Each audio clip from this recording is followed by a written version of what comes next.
रूमवर बसून बसून दिवसभर फुल फाकाट बोर झालं होतं. मग भाऊनी बॅग उचलली आणि डायरेक्ट गेला बँगलोर स्थित सिद्धगंगे मठ बघायला.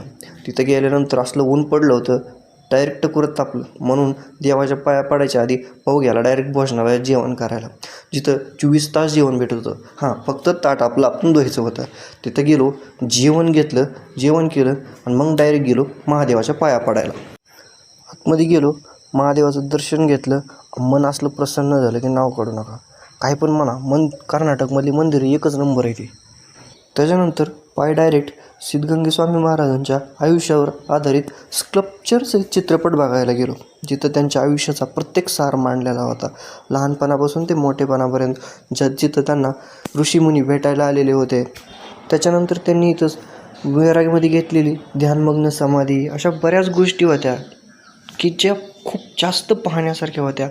त्यांनी APJ अब्दुल कलामांची सुद्धा भेट घेतलेली होती. अशा बऱ्याच सुंदर सुंदर गोष्टी आम्ही बघितल्या. त्याच्यानंतर आमच्या अंगातले किडे जागे झाले. जिथं जाईल तिथं इज्जत घालून घ्यायची काम.